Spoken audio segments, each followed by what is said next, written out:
New poll out from New York Times, CBS News. They ask Americans, hey, should people who make money off of capital gains, dividends, unearned income, carried interest, meaning they don't get it as a wage, they get it from investments, should they get a lower rate than wage earners in their taxes? And the answer is overwhelmingly no. If 52% say capital gains and dividends should be taxed, only 36% approve of the current policy. And Lucas, one of our producers, made a very good point about that. They're like, imagine what they would think if they actually knew the real numbers.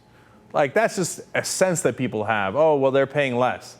But they pay so much less. Mitt Romney paid in 2010 like 13%, and that's the returns that he's showing you. There's some theories based on data they have on Romney that he might have paid 0% in some years. And that guy's worth $250 million. And this is not a theory. He set up a trust fund for his kids where they don't get taxed for the money at all. Normally, if you want to give to your kids, you can give $13,000 a year in gifts with no taxes. If you go above that, you're going to have to pay significant taxes, right? Not if you're Mitt Romney.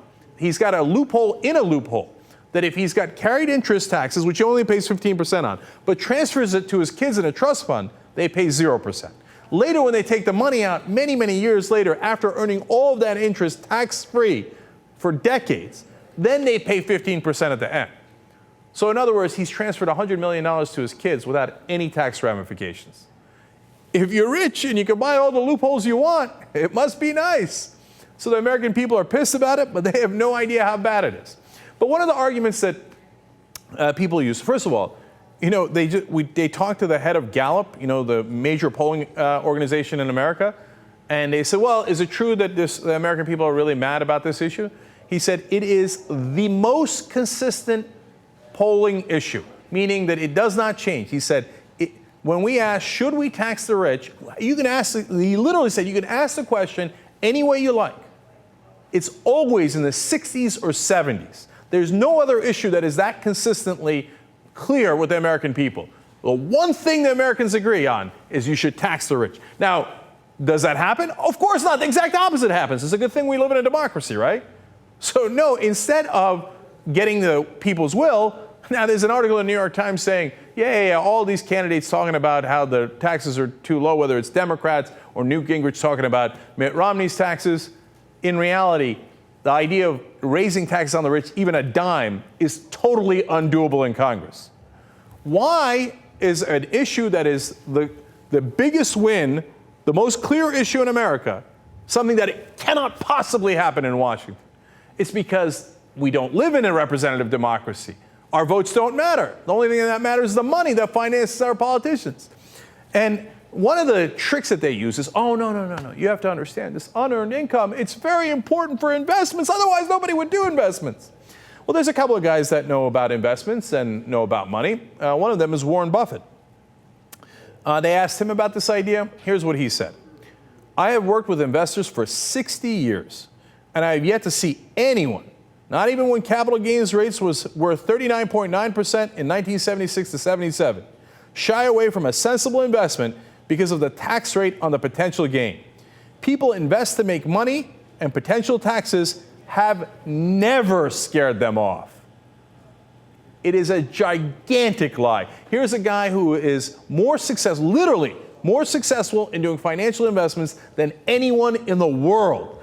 And he says where the tax rate is irrelevant. No reasonable investor would say, no, I'm not going to make money because you're taxing me a tiny bit more on it. You know who else agrees? Bill Gates does. Let's go to clip 13.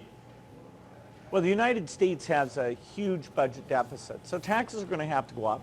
And I certainly agree they should go up more on the rich than everyone else. That's just justice. I hope we could solve that deficit problem with a sense of shared sacrifice, where everybody would feel like they're doing their part. And right now, you know, I don't feel like people like myself are paying as much as we should. Look, I love that he admits that. He goes on to say other very important things. Quote, even as the economy improves and you end the wars, you're going to have to raise taxes. and certainly whatever form it takes, and I'm not an expert on this, the rich should bear a larger increase than the rest. Look, this is common sense, man. Everybody knows this, except we can't get common sense. We can't get what a majority of the American people want, because the rich are the ones that pay the politicians through their donations. Bill Gates continues. There is no strong correlation between job creation and what the tax environment has been at any point in time. If something's a profitable activity, you're going to engage in it. Yes, there are tax rates that are so high that people may work less, but that's, you have to get up into the 50, 60% range before that's the case. And obviously, we're nowhere near that range. So when they say there won't be any investments if you raise taxes, Warren Buffett says utter nonsense. When they say there won't be job creation if you have higher taxes, Bill Gates says utter nonsense. If you want to make a profit, and those two guys know how to make a profit, you're going to do it either way. The rest is all a way of transferring money from the middle class to the rich.